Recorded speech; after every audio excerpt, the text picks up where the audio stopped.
पिछले एपिसोड में हमने एक मुख्य पॉइंट को टच किया। वो ये है कि मुझसे पूछो, ऐसा प्रभु क्लियरली कह रहे हैं और वचन में भी है। उनकी ये इच्छा है कि हम उनसे पूछे। ऐसा भी हम ले सकते हैं क्योंकि वो बहुत खुशी से कह रहे हैं कि मुझसे पूछो, मैं बताता हूँ। उसमें भी हमने कई टेक अवे देखा। और मैथ्यू 24:3 में भी एक ही वचन में 3 सवाल है, सब क्वेश्चंस हैं, इसे भी हमने देखा।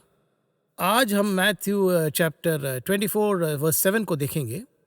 और सवाल पूछने से पहले और एक विषय है कि दानियल के बारे में यहाँ कोरिलेट हो रहा है। और ये भी कह रहे हैं यहाँ पर, वो बहुत अच्छी तरह कह रहे हैं कि वो कैरेक्टर एक बहुत ही बड़ा कैरेक्टर है और मुझे और भी वचन दो, मैं सीखना चाहता हूँ। प्रभु ऐसा कहते, तो प्रभु कहते कि बस मुझसे पूछा, ऐसा भी कह रहे हैं। और दानियल से कह रहे हैं कि बस करो। तो हम इसे क्या समझेंगे? मैं आपसे एक सवाल पूछूंगा। मैं ही पूछता हूँ, आज आप बहुत पूछ। ज्यादा सवाल पूछते हैं, इस तरह से क्यों पूछते हैं? वो मत पूछिएगा, क्योंकि सवाल मैं नहीं पूछ रहा हूँ, वो पूछ रहे हैं, मैं कह रहा हूँ। हमने पिछले एपिसोड में से देखा है। मैं ये नहीं कहूंगा कि हम नहीं चाहते कि सच में दानियल इस तरह से नहीं पूछे, यह हमारी समझ के बाहर है।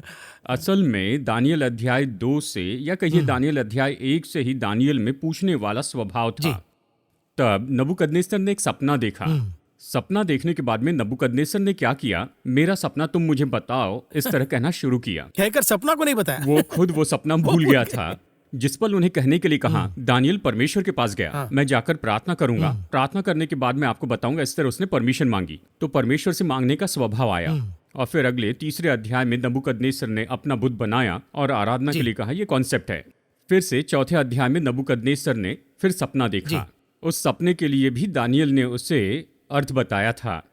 तो अब यहाँ पर दानियल को देखिए, उसने जाकर पूछा, ऐसा नहीं है। ये फ्लो में कहता है, आत्मा उस पर प्रकट करते चला गया और ये आत्मिकता में बढ़ता चला गया। उसमें आत्मिकता आ गई थी।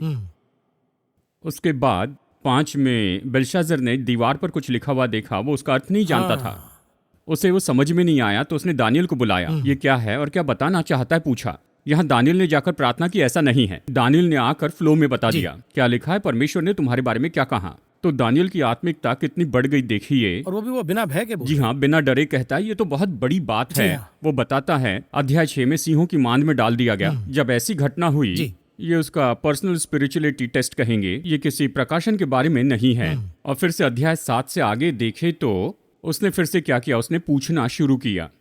4 जंतुओं के बारे में अध्याय 7 में है। पूछने पर देखिए 20वें वचन में कहता है, वो वचन इस तरह से है, फिर उसके सिर में के 10 सिंगों का भेद और जिस नए सिंह के निकलने से 3 सिंह गिर गए, उसका भेद जानने की इच्छा हुई। इस तरह कहता है। जी, उसकी इच्छा हुई। ये सब कुछ स्वर्गदूत ने उसे एक्सप्लेन किया।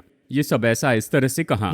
और फिर आगे अध्याय 8 में नदी के किनारे उसने दूसरा दर्शन देखा, उसका भी विवरण वहां पर उसे दिया। इस तरह परमेश्वर से पूछते पूछते चला गया और परमेश्वर ने समझाया। उसके बाद 9वें अध्याय में उसने प्रार्थना की और उसका भी विवरण पाया। और इस तरह वो बस पूछते ही चला गया। अब देखिए, दानियल को जो कुछ भी देना था वो सब देकर पूरा कर दिया। दानियल को जो देना था वो दे दिया। अब बाकी तो यूहन्ना को देना था। मास्टर प्लान में है। लेकिन ये अभी भी, ये तो और भी पूछता है, मुझे बताइए इसके बारे में क्या कहता है। फिर परमेश्वर ने एक वाक्य में कहा, दानियल तू चला जा, जाकर आराम कर। अब मैं इसे किस तरह से लेता हूं, मैं इसे किस तरह से लेकर देखता हूं। ईच एंड एवरी यंगस्टर जो सेवकाई में आना चाहता है, साथ ही जो बुजुर्ग हैं, उन सभी के लिए सबसे महत्वपूर्ण स्वभाव जो उन्हें सीखना है, चाहे वो परमेश्वर का प्रकाशन हो या फिर गिफ्ट हो या फिर बाइबल के किसी वचन का कोई विवरण हो, उसे मांगने के लिए शर्माना नहीं है। स्वर्ग बताए तो काफी इस हद तक हमें मांगना है। अगर ये किसी के लिए काफी है, देखिए ये इसका एक भाग है, यानी वो तो अपनी सेवकाई में थक गए, ये इसका अर्थ है। यानी जो काम दिया उसमें थक गए हैं। मैं तो एक ऐसे रिटायरमेंट प्लान पे आ गया। जी हाँ, मैं तमिलनाडु के एक राजनीतिक नेता के बारे में कहूँगा, नाम नहीं बताऊंगा। वो ऐसे नेता थे जिनके लिए मैं बहुत खुश था। यानी सुलेमान ने कहा कि चींटियों से सीखो। मैं सोचता था मुझे उनसे बहुत से विषय सीखने चाहिए। इस तरह वो तो 90 साल की उम्र तक काम करते चले गए। जब वो 88 साल के हो गए तब उनका एक इंटरव्यू देखा। उस इंटरव्यू में उनके डेली शेड्यूल के बारे में उनसे पूछा। सुबह 4 बजे उठ जाते थे, 5 बजे उठ जाते थे, बीच पर पैदल चलने जाते थे, आधा घंटा चलते थे, और फिर उनका मीडिया और प्रेस होता था। वहाँ वो हर दिन कुछ लिखते रहते थे, सुबह 7:30 बजे तक। लिखकर घर जाकर नहाकर रिफ्रेश होकर भोजन करते, वो फिर से अपने राजनीतिक काम में चले जाते। दोपहर में 1:30 बजे काम खत्म करके भोजन करते, फिर वो 2:30 या 3 बजे तक आराम करते। 3 बजे आकर राजनीतिक कामों को करते थे 6 बजे तक। वहां आकर शाम को मीटिंग्स है तो मीटिंग्स में जाते थे। उसके बाद क्या करते थे, यानी मीटिंग से आकर रात को 10 बजे भोजन करके हर दिन एक किताब पढ़ते थे। किताब पढ़ते थे और उन्होंने कहा उनकी लाइब्रेरी के 75 से 80% किताबें पढ़ चुके हैं। आप जो भी किताब उठाए उन्हें पता है किस में स्तर से लिखा हुआ है। 75 साल की उम्र में। उसके बाद वो सो जाते। लगभग 11 या 12 बजे वो सो जाते थे। सुबह 5 बजे फिर उठते थे। वो क्यों सफल हुए थे, उनके काम में वो इतने सफल व्यक्ति क्यों हुए थे? उनके समान दूसरा राजनीतिक नेता भारत में नहीं था। क्यों पूछे तो, यानी वो तो राजनीति में 5 पीढ़ी तक रहे थे। 1947 से जी उनके अंतिम समय में वो ट्विटर पर थे। उनकी पीढ़ी का कोई और नहीं था। उसी ट्रेंड में जा रहे हैं। वो ट्रेंड को अपडेट करते चले गए। ये जो काम है ना, ये जो जिज्ञासा है ना कि इसे बार बार करना है, ये बात तो हर एक सेवकाई और प्रभु के दास को सीखना चाहिए। एक स्तर पर ये काफी है। जिस तरह से महसूस करते हैं ना, ये नहीं होना चाहिए। एक समय में शरीर साथ नहीं देता है, जैसे कि ब्रदर स्टैनली के बारे में हमने कहा है। निश्चय एक एज होती है, उसके बाद में वो लिखना शुरू करते हैं, अगली पीढ़ी के लिए लिखने लगते हैं। वो अभी भी थके नहीं हैं। नहीं, मैं जहाँ तक भैया को जानता हूँ वो बिल्कुल क्लियर है। मुझे ये खत्म करना क्या है? जी, अभी भी है। जैसे कहते हैं ना, बाइबल का केवल 5% पूरा किया, 95% बाकी है। ये जिज्ञासा तो हमेशा होनी ही चाहिए। जब किसी जगह पर हम कहते हैं ओ ठीक है, घर बना लिया, सेटल हो गया, सब ठीक है, पैर पसार कर लेटना चाहते, इसका मतलब वो आत्मिक रीति से थक चुके हैं। दानियल के बारे में अक्सर मैं अपने संदेशों में ये बताता हूँ, दानियल से सीखना चाहिए। सीखिए, मैं सीख रहा हूँ, बाकी का पता नहीं, लेकिन मैं सीख रहा हूँ। दौड़ते जाना है, हमें यहाँ पर आराम नहीं करना है। शरीर को आराम चाहिए, इसलिए हमें दिन में 6 या 8 घंटे सोना पड़ता है। उसके बारे में नहीं कह रहा हूँ। हमारे मन में आराम नहीं आना चाहिए। थक गया ये विचार ना आए, ये काफी है ये विचार ना आए। प्रभु के बारे में जानने की वो जो इच्छा है, वो लगातार उसे जाने, उसे जानते चले जाए, उसे जानते चले जाए, वचन के द्वारा जाने। दौड़ते चले जाना है। दौड़ते जाने का फायदा क्या है कि आप दूसरी बातों के बारे में सोचेंगे ही नहीं, दूसरे दुनिया के बारे में नहीं सोचेंगे। देखिए, मैं इसे किस तरह से देखता हूँ कि उसने दानियल से कहा, काफी हो गया दानियल, जाकर आराम करो। वही उस हद तक ये पूछते ही जा रहे हैं। पूछते चला गया, जिंदगी भर पूछता रहा, ये क्या है प्रभु, वो क्या है प्रभु, ये क्या है। जब इस तरह पूछते पूछते जाते हैं तो स्वर्ग क्या करता है, अब इससे परे तुम्हारे लिए, हाँ मेरे लिए बहुत से विषय, लेकिन तुम्हारे लिए नहीं है। अब अगली बात को मुझे यूहन्ना को देना है, अगला भाग यूहन्ना को देना है, उसी प्लान में है, उस प्लान में है। तो इस तरह से स्वर्ग जो है वो कुछ विषयों को रखता है। अभी जैसे कि भविष्य के बारे में आपने पूछा, जब तक स्वर्ग न कह दे काफी हुआ तब तक पूछना है। आज दिलचस्पी नहीं होने के कारण हम कुछ भी नहीं जान पाते हैं। अब हाल ही में, यानी अभी इस समय काल में, जकरिया की किताब पर मनन करने का अनुग्रह प्रभु ने दिया। इस पर मनन करते हुए मैंने जाना कि आज तक मैंने शायद बाइबल को सही एंगल से नहीं पढ़ा है। अभी मैंने सही एंगल से जकरिया को पढ़ना शुरू किया है। अभी भी बहुत सी किताबें बाकी है, उन्हें कब पढ़ेंगे? इसलिए परमेश्वर ने कहा ये बाइबल पूरे जीवन काल में पूरी नहीं कर पाएंगे। अब ये जो पूरा है उसमें से हमारे लिए, यानी हमारे लिए एक भाग है, उसे मत मिस करना, उसे मिस नहीं करना है। कुछ लोग कहते हैं बाइबल को निचोड़ के मैंने पी लिया है। कैसे इसे निचोड़ कर पी सकते हैं मुझे तो पता नहीं। ये तो खत्म नहीं होगा। ये समुद्र के पानी के जैसे है, नमकीन पानी नहीं, अच्छे पानी के जैसे। कितना पी सकते हैं? पेट भरने तक ही तो पी सकते हैं ना। क्या कोई ये सोचता है कि वो समुद्र पी गए? इस भूमि का 70% भाग समुद्र है, उसके बारे में ये कहते हैं, लेकिन हम तो स्वर्ग की बात कर रहे हैं। स्वर्ग कितना बड़ा है। इस तरह से हमें पूछते पूछते चले जाना है कि बताइए दानियल ऐसे ही था। जी हाँ, डैनियल का एक बहुत ही बढ़िया कैरेक्टर बता रहे हैं, और ये बात हमारे दर्शकों में भी होना चाहिए, हम में भी होना चाहिए, और उससे एक टेक अवे, क्योंकि इसमें भी डिसाइपल्स पूछ रहे हैं। परमेश्वर में हमें निरंतर ऐसे रहना है, मांगते रहना है, जो भी महसूस करे। प्रकाशित वाक्य के बारे में नहीं कह रहा हूँ, यानी आपके बहुत से टीचर्स हो सकते हैं, या ऐसे लोग जो वचन पर मनन करते हैं या दर्शन देखते हैं, जो भी हो, लेकिन कभी परमेश्वर में हमें संतुष्ट नहीं होना है, मांगते रहना है। फिर परमेश्वर ने दानियल से कहा काफी हो गया, तुम आराम करो, इस तरह कहा। अगर ऐसा हो तो हमारा आत्मिक जीवन अच्छा होगा। एक और बात दर्शकों के लिए, यहाँ पर बहुत सारे बिजनेस वाले देख रहे हैं, हाउस वाइफ्स देख रहे हैं, और जो है रिटायर्ड पीपल देख रहे हैं, यंगस्टर्स भी देख रहे हैं। मतलब ऐसा नहीं कि मैं काम में हूँ, किसी भी काम चाहे हो उसमें आप यूनिक हो सकते जी। हो। You can walk closer with God. Daniel के बारे में कहूंगा, दानियल तो प्रशासन में काम करता था, ही is a very high official, second to the king, जी, राजा के बाद वाले जी। स्तर पर। हर दिन राजा इससे पूछकर काम करता था। Exactly. देखिए, वो तो रहता था यानी किंग्स गेट के पास जी। में। राजा को जो भी करना था इससे पूछकर कि हाँ, करता। उनके पास पढ़ने के लिए समय है। हाँ, हर दिन प्रार्थना के लिए समय होता। ये जी, महत्वपूर्ण जी, है। यही बात मैं दर्शकों को कहना हाँ। चाहता हूँ। तो मेरे पास टाइम नहीं है, मैं इसे कैसे कर सकता हूँ, मुझे काम है। तो ये सोच जो है मुझे थोड़ा, प्रशासन में काम करता था, राजा हर दिन इससे पूछकर काम करता था, राजा के बुलाने पर उपलब्ध था, हाँ, ऑलवेज अवेलेबल होता था। इस तरह का मनुष्य एक दिन में 3 बार प्रार्थना करता था, बाइबल पढ़ता था, मनन करता था, स्वप्न देखता था, प्रकाशन के बारे में पूछता था। स्वर्ग ने ही कहा, दानियल जी। ये काफी हो गया, इस हद तक स्वर्ग को डिस्टर्ब करते रहा। यानी positively। यानी पॉजिटिव इस तरह से। यहाँ भी बड़ी मेहनत करता। अध्याय 6 के अंतिम वचन को पढ़ेंगे, वो अपने प्रशासन के काम में असफल नहीं रहा। दानियल के 6वें अध्याय में यदि हम अंतिम वचन देखें तो 3 राजाओं के समय काल में उन सारों के लिए यही एडवाइजर और 3 राजाओं के समय काल में बहुत सफल हाँ, रहा। direct। इसके अंतिम वचन को पढ़िए। So this Daniel enjoyed success in the reign of Darius and in the reign of Cyrus and Persian।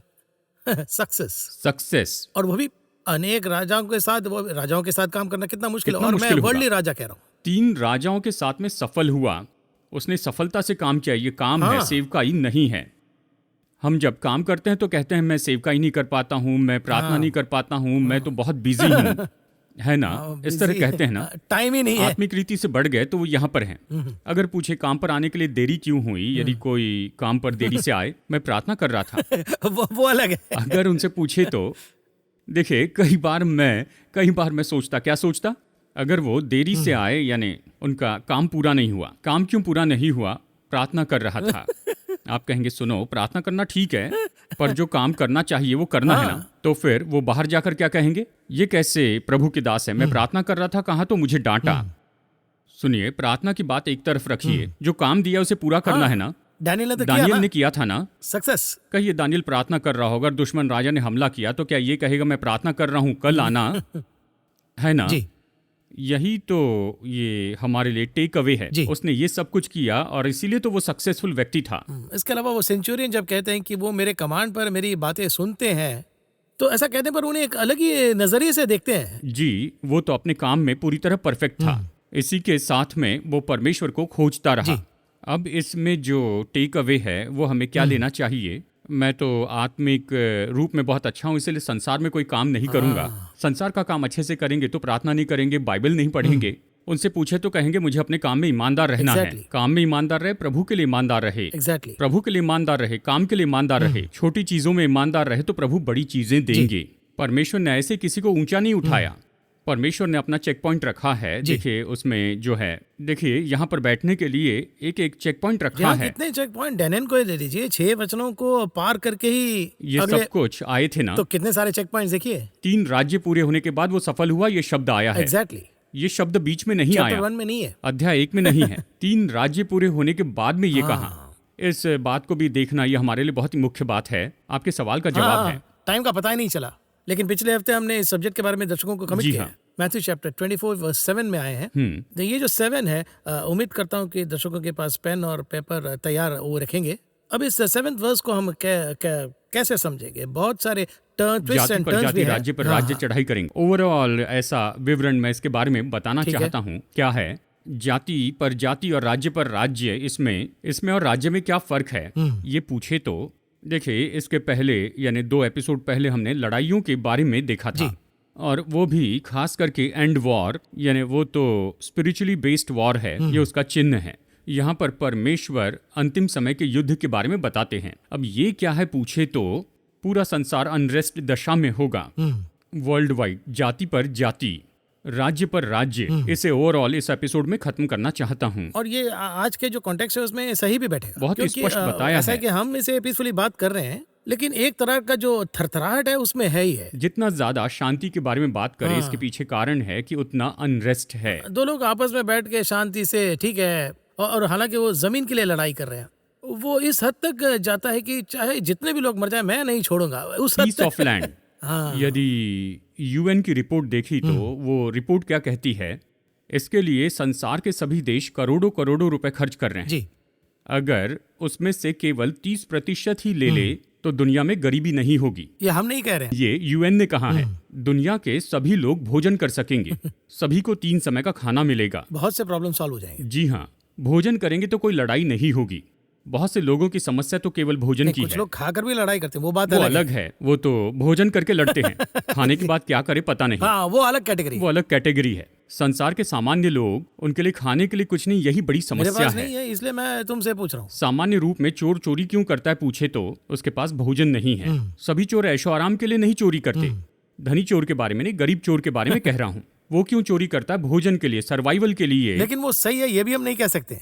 मैं ये नहीं कहता कि ये सही है। नहीं, मैं ये कह रहा हूँ कि उसके लिए अलग रास्ते हैं, लेकिन ये लोग उसे जस्टिफाई कर ले रहे हैं। जस्टिफाई करते हैं। दूसरी बात मैं क्यों कह रहा हूँ, अगर उन्हें भोजन दे, अगर वो भोजन के लिए चोरी कर रहे हैं तो फिर वो चोरी नहीं करेंगे, सॉल्व हो जाएगा, वो समस्या हल होगी। तो आज जितना ज्यादा शांति पर बात करते हैं उतने ही ज्यादा वो हथियार बनाते जा रहे हैं। जितना ज्यादा शांति के बारे में कहते जा रहे हैं उतना ही ज्यादा, देखिए एक छोटी सी बात है, ज्यादा दवाइयां बना रहे मतलब ज्यादा बीमारियां बढ़ेगी, है ना जी। शांति पर ज्यादा बात कर रहे हैं तो युद्ध और ज्यादा होंगे। और कहा जाए तो वो दवाई तैयार करना ही एक बिजनेस हो गया ना। जी हाँ। अब यहाँ सबसे महत्वपूर्ण विषय क्या है ये पूछे तो जाति पर जाति और राज्य पर राज्य चढ़ाई करेंगे। चाहे आप किसी भी तरह के लोगों को देखिए, उन लोगों में ये फूट होती है और इस कारण देश देश के विरुद्ध में हो जाते हैं। चलिए इसका मैं एक उदाहरण देता हूँ। भाषा के आधार पर, रंग के आधार पर, रूप के आधार पर या जाति के आधार पर, विचार के आधार पर लोगों में ऐसी फूट होती है। इससे देखें तो ये शुरू में नॉर्मल जैसे शुरू हुआ, इस तरह ये तो दो लोगों के बीच में शुरू हुआ था, दो ग्रुप में शुरू हुआ, दो वंश के बीच में हुआ, फिर ये आगे जाकर दो जिले या दो राज्यों के बीच में हुआ। पानी यानी बिल्कुल बुनियादी बात, किसी भी घर में जाए तो वो पानी देते हैं, है ना, बेसिक। बस पानी के लिए दो राज्य 40 साल से लड़ रहे हैं, पानी के लिए दो देश 10 साल से लड़ रहे हैं, है ना। ये पानी उन्होंने खुद नहीं बनाया है, ये तो नेचर से आया है। यहाँ पर समस्या क्या है, उनके शहर से हमारे शहर में आ रहा है या हमारे शहर से उनके पास जा रहा है, बस यही विषय है। ये जैसा कि आप कह रहे हैं, इसे क्रिएट नहीं किया, ये तो नेचुरली नेचर है, ये आता है और अपने रास्ते से जाता है। उन्होंने बॉर्डर डाल दी और इसके लिए लड़ रहे हैं। कितनी तो भी जाने चली गई। जाति पर जाति चढ़ाई करेगी, इसका मतलब यह है कि वो चुप नहीं बैठेंगे, यानी कोई रेस्ट नहीं होगा जब तक परमेश्वर काम न करें। देखिए, मैं तो प्रभु की दया से मैं कई देशों में जाकर सेवा करता हूँ। जब ऐसे देशों में जाता हूँ और सुनता हूँ तो मैं सोचता हूँ क्या ये ऐसा विषय है, इस तरह विचार आता है। अब इस इश्यू के लिए वो क्या कर रहे हैं, वो पूरा वंश नाश कर रहे हैं, चाहे ये जो भी हो, चाहे जो भी देश हो, कोई भी हो। जहाँ तक कि बाइबल की बात आती है, कमजोर व्यक्ति को बलवान व्यक्ति मार दे, ये तो मान्य नहीं है। कहिए कि मुझे कोई समूह के लोग पसंद नहीं है तो मैं क्या करता हूँ, दूसरों को पसंद करता। वो तो मेरी मर्जी है ना। ये तो मेरी मर्जी है ना। कहिए कि मैं किसी तरह से आप पर क्रोधित हूँ और आपके समूह के किसी की हत्या कर दूं तो सही है? वो तो अन्याय होगा ना। इससे क्या संबंध? कोई ऊंचे संबंध पद नहीं। पर जो भी व्यक्ति हैं, वो जो भी गलती कर रहे हैं, उसका उनके कर्मचारियों से किस तरह का संबंध होता है? वो क्या करेगा? वो हेल्पलेस। तो गरीब लोग हैं, वो तो वहां पर जाकर बस काम कर रहे हैं। ये कर्मचारी उनके लिए काम करता है, इसीलिए उसकी हत्या कर देना ये कितनी बड़ी मूर्खता है। मैं ये कह रहा हूँ केवल यहूदियों के लिए नहीं, यहूदियों के लिए तो है ही, लेकिन जो भी जो कुछ करता है, जिस बात से उनका कोई संबंध नहीं। देखिए, ये जो टेररिस्ट होते हैं, वो शायद किसी सिस्टम पर क्रोधित हैं या किसी विचारधारा पर क्रोधित हैं। आप ये हिटलर को ही ले लीजिए ना। एक ग्रुप को ही बर्बाद कर रहे हैं ना। हाँ, किस लिए? और उन्होंने क्या हासिल किया मुझे पता नहीं है। अंत में इसका परिणाम क्या होता है? मृत्यु, और वो भी एक दर्दनाक मृत्यु। अब जहां तक कि हमारी बात है, हमें ये सोचना चाहिए, हाँ, यदि हमें कोई विषय पसंद नहीं है, एक तो उसके बदलाव के लिए प्रार्थना करें, है ना। मैं अपने नजरिए से कह रहा हूं, यदि ऐसा नहीं तो उन्हें परमेश्वर के हाथों में सौंपकर हम आगे बढ़ते हैं। यदि परमेश्वर उसे नहीं बदल सकते तो हम किसी को नहीं बदल सकते। यदि कोई खुद को नहीं बदलता तो परमेश्वर उसे दूर करते हैं। लेकिन क्यों हेट्रेड? ये वचन जो कहता है कि ए हेट्रेड, ये तो यही है, ये तो कैन से शुरू हुआ था। वही पर ही कैन ने अपने ही भाई की हत्या की थी, वो हत्यारा था। उस क्रोध ने उसे बदल दिया था। इस तरह की आत्मा होती है, स्पिरिट ऑफ। अब जरा ये बात ध्यान से देखिए, यानी आप लड़ने वाले सभी लोगों को देखिए, ऑलमोस्ट ये क्लोज व्यक्ति के साथ ही लड़ते हैं। देखिए, यहाँ मैं भारतीय हूँ, इंडियन हूँ, हम क्या नहीं कर सकते? सीधे जाकर आइसलैंड में गुस्से के कारण किसी को मार नहीं सकते हैं। हमारा और आइसलैंड का संबंध क्या है? कुछ नहीं। जी। लेकिन उसी आइसलैंड में अगर कोई हमें पसंद नहीं है, जिन्हें हम जानते हैं, जिनके बारे में हम जानते इस तरह से, यानी वो जो भी हैं, अगर वो हमारी पहचान के हैं, जो हमारे करीबी हैं, जी। है ना? जी हाँ। यहूदी और अरब के बीच में लड़ाई होती है। असल में ये दोनों कौन हैं? सभी लोग एक ही जगह से ही। ये दोनों एक ही जगह के हैं, दोनों एक ही जगह पर पले बढ़े हैं और किसी तरह से वो आपस में जुड़े हैं। हाँ, इब्राहिम के साथ भी ऐसा ही हुआ ना। हाल ही में किसी राज्य की बात है, यानी उनके ये जो दो राज्य थे, उन दोनों राज्यों के बीच में किसी तरह पॉलिसी की समस्या आई और तुरंत यहाँ पर के लोग आपस में लड़ने लग गए। ठीक है, जब लड़ने लगे, कारण क्या है पूछे तो पड़ोसी तो दूसरे राज्य से था और ये दोनों एक साथ 20 साल से रहते थे, क्लोज है, दोनों क्लोज थे, पर ये उन्हें मारने लगे अचानक। क्यों पूछे तो ये दोनों राज्य लड़ रहे थे वहां पर। लेकिन वो किसे मार रहे हैं? इतने साल से एक साथ में रहे, अपने त्योहार में उनको मिठाई दी, उनके त्योहार में उन्होंने आपको मिठाई दी, एक दूसरे के घर में जाकर खाए। आज इसी तरह से हो रहा है। ये जो कॉन्सेप्ट है केवल दुनिया में नहीं लेकिन चर्च में भी हो रहा है। अचानक ही चर्च में कोई पास्टर के विरुद्ध में बोलने लगता है, अपना समूह बनाकर वो अलग हो जाता है। ये कौन है? ये तो उन्हीं के बीच में पला बड़ा और बोलते रहा। ये नफरत क्यों आ गई, है ना? शांति से बैठकर उनके साथ बात करके हल निकालने का कोई मौका नहीं है। वो वहां शुरू होकर विश्वासियों में आता है। विश्वासियों के बीच में भी संगी विश्वासी हैं। एक डिवीजन अचानक किसी स्तर पर आकर पहले एक साथ बैठकर बातें करते, अब समस्या आई, आप उस भाषा के हैं, मैं इस भाषा का हूँ, कोई संबंध ही नहीं है। आप कम पढ़े लिखे, मैं पढ़ा लिखा, इतने साल एक साथ रहे कि आपको पता नहीं था वो कम पढ़े लिखे और आप ज्यादा पढ़े लिखे हुए हैं, है ना? एक तो होना ही फिर है। अगला, यानी समस्या आने के पहले तो मसीह में आप और मैं तो भाई भाई एक ही रोटी में से खाते हैं। समस्या आए तो तुम दिल्ली वाले, मैं मुंबई वाला। क्यों? क्या पहले पता नहीं था ये दिल्ली या मुंबई वाले हैं? अब असल में वो चर्च में क्यों आते हैं? ताकि इन सब लोगों को वहां से निकाल दे। मैं कहूंगा कि मैं तो मलयाली नहीं, तमिल नहीं, तेलुगु भी नहीं, मैं इस भूमि पर न तो यहूदी हूँ न ग्रीक हूँ, मैं परमेश्वर की संतान हूँ और ये यीशु के लहू से धोए गए मेरे भाई हैं, चाइल्ड ऑफ गॉड। यानी जिस तरह से उसे देख रहे हैं वही गलत है। You are the mistaken one. उसमें कुछ कमी ऐसे कह रहे हैं, नहीं ये नहीं कहता हूं, लेकिन उस कमी को हम किस तरह से देखते हैं, उनके अंदर की कमियां बताइए। वो तो इस भाषा के व्यक्ति हैं इसलिए ऐसे हैं, वो इस जाति के हैं इसलिए ऐसे हैं, या वो इस शहर के हैं इसलिए इस तरह से हैं। वो किसी भी शहर के हो, कोई बात नहीं, सभी शहरों में गलती करने वाले हैं, सभी शहरों में चोरी करने वाले हैं। मैं मसीह में आ चुका हूं। अब मेरे लिए कोई भाषा बुनियाद नहीं, मेरे लिए कोई जाति बुनियाद नहीं। मेरे लिए कॉन्सेप्ट क्या है? वो मसीह में मेरे भाई है और उन्होंने गलती की है, इतना ही। तो उसे सुधारिए, उसने गलती की है, उसे सुधारिए, लेकिन इस तरह की पहचान उसे मत दीजिए, वो गलत है। और यही तो इतनी सारी समस्याओं के पीछे कारण है। बेस तो वही है, यही तो बेस है। अब चाहे इसराइल को देखिए, अरब को देखिए या पैलेस्टाइन को देखिए, यही समस्या है।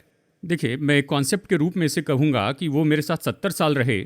देखिए, पहले वो ये कहते थे, पहले जो नियम थे अभी वो बदल गए हैं। पहले कहते थे यदि कोई 15 साल तक एक घर में रहा तो वो उसे अपना घर मानता था और उसके लिए वो उत्सव मनाते थे। अभी इस तरह से तो नहीं रहा। इस तरह से कहिए कोई 40-50 साल तक एक जगह पर रहता है तो तीसरी पीढ़ी में सब बदल जाता है। देखिए, 2-3 पीढ़ी बीतने के बाद आप उस शहर के लोग जैसे होते हैं, लैंग्वेज बदल जाएगा, फूड बदल जाएगा, सब कुछ बदल जाएगा। 2000 साल तक तो ये आजू बाजू में रहे इसराइल और ये दूसरे लोग, तो फिर क्यों अब यहूदियों को ऐसे छोटे व्यक्ति के रूप में देखते हैं, या पैलेस्टाइन को क्यों छोटे व्यक्ति के रूप में देखते हैं, है ना? गलती तो है। पैलेस्टाइन जैसे मत देखिए, उनकी गलती को देखिए। चोर को चोर जैसे देखिए, पलिश्ती चोर है इस तरह से मत देखिए, है ना? यहाँ पर यही तो समस्या है। इस तरह की समस्याएं सभी में हैं। ये वचन जो है वहां पर क्लियर ही सब क्लियर बताया है। यानी उनका नाम मत रखिए, है ना? कहिए कि किसी भी आस्था के जो लोग हैं वो तो बिल्कुल ऐसे ही रहते हैं। नहीं, हर आस्था में ऐसे लोग हैं। इस आस्था के लोग इस तरह के गलत काम करते हैं, ऐसे मत कहिए। अगर केवल यही लोग बुरे हैं तो पूरी दुनिया में इतनी बुराई क्यों है ना? हमें किसी का ऐसे नाम नहीं रखना चाहिए। हम मनुष्य हैं, ह्यूमन। हाल ही की घटना बताकर खत्म करूंगा। हाल ही में मैंने आर्कियोलॉजी की एक वेबसाइट देखी। उस आर्कियोलॉजी वेबसाइट में यीशु के पहले यानी ईस्वी सन पूर्व 430 के पहले उस समय के लोग तो योद्धा हुआ करते थे। वो वहाँ रहते थे, मरने के बाद उन्हें जलाया या दफनाया जाता था। उनके लगभग 50-60 नरकंकाल मिले। अब उस हड्डी को देखकर उस समय काल में उनकी जाति क्या थी ये सब पता कर पाएंगे? कुछ नहीं जानते। नहीं ना? नहीं, कुछ भी पता नहीं कर पाएंगे। कुछ नहीं जानते। मनुष्य केवल ऐसा है। डस्ट। हम केवल ऐसे नरकंकाल हैं। हमारी और कोई पहचान नहीं। दूसरी बात, वो आदमी 500 साल तो नहीं जीने वाला। बिल्कुल नहीं। 4000 साल पुरानी हड्डी के बारे में पता नहीं कर सकते। तो फिर इतना सब कुछ क्यों करें? हमारे ऊपर हमारा वस्त्र तो ये शरीर या मांस है, ये ड्रेस जैसे है, वस्त्र एक दिन ये पहनकर चला जाएगा, कुछ हासिल नहीं करने वाले, इससे हम कुछ हासिल नहीं करेंगे। तो फिर इस तरह से उन्हें क्यों देखना चाहिए? ये इस मत विचार का ही, इस जाति का है, वो तो केवल हड्डी है, केवल नरकंकाल है। वो इज़राइल में कह रहे हैं ना। तो अब यहाँ पर जो कहा है जाति पर जाति, अब इनके लड़ने के पीछे कारण क्या है? बस नफरत है। उनको एक नाम दे दिया, वो ऐसे हैं, ये शहर से है, ऐसे मत विचार वाला है। ये सब नहीं है। मसीह में तो वो मेरे भाई हैं। मसीह के द्वारा उन्होंने उद्धार पाया है। इस तरह का विचार आएगा ना तो कलीसिया में कोई फूट नहीं होगी, सब एक चित्त के होंगे। तो इस 7th वर्स में 24:7 में फाउंडेशन के रूप में एक बहुत बड़ा विषय अगर बाहर आ रहा है तो पिताजी का प्रेम जो है वो चला गया। तुम लोग दोनों इस तरह लड़ाई कर रहे हो, ऐसे एक दुख की बात को बहुत सुंदर तरीके पूरे से कह रहे हैं। संसार में ऐसे होगा। हाँ जी हाँ, तो उनको कितना, उन्होंने इसे खुशी से नहीं कहा, यहाँ बहुत जो भी feel बताया करके कहा है। खुशी के साथ नहीं बताया। वही तो मैं कह रहा हूँ, देखिए मैंने ये क्रिएट तो कुछ अलग ही किया। अंतिम समय में प्रेम ठंडा हो जाएगा, प्रेम चला जाएगा तो ये सब आएंगे। जी हाँ, यही तो विषय है। अगले एपिसोड में हम किसे 7 से 8 जा रहे हैं। जी हाँ, अगले एपिसोड में इस वचन 7 में 3 बातें प्रभु ने बताई। एक तो फैमिन्स यानी अकाल, और फिर किलिंग डिसीजेस यानी मरी फैलेगी। तीसरी बात है भूकंप होंगे, यानी अकाल, मरी और भूकंप होंगे, अर्थक्वेक्स होंगे। तीनों को हम अलग अलग से देखेंगे जी। स्टैटिस्टिक भी देखेंगे, उसी के साथ में हमारे लिए क्या आ रहा है उसे भी देखने वाले हैं। जी, अगर प्रभु की इच्छा हुई तो अगले एपिसोड में हम वचन 7 पर यहाँ पर मनन करेंगे। हाँ, धन्यवाद ब्रदर जगन। इसमें बहुत सारे टेक अवेज है और मुख्य जो है वो प्रभु का प्रेम। उन्होंने से इस तरह प्लान नहीं किया था। बेस है। बेस, और बेस चले जाने के बाद इतनी सारी समस्याएं। तो अगर हम उस बेस के अंदर आ जाए तो प्रॉब्लम्स बहुत सारे एटलीस्ट एक हद तक वो सॉल्व हो जाएगा, ऐसा एक विश्वास है, भरोसा है। एंड मोर देन दैट, सवाल पूछना अच्छी बात है, वो भी मुझे पता चल रहा है, जैसा कि दानियल के साथ। जी हाँ, पूछे तो बताया जी जाएगा। हाँ, धन्यवाद। मैं अगले एपिसोड के लिए वेट कर रहा हूँ। Once again thank you so much for coming to this program. धन्यवाद।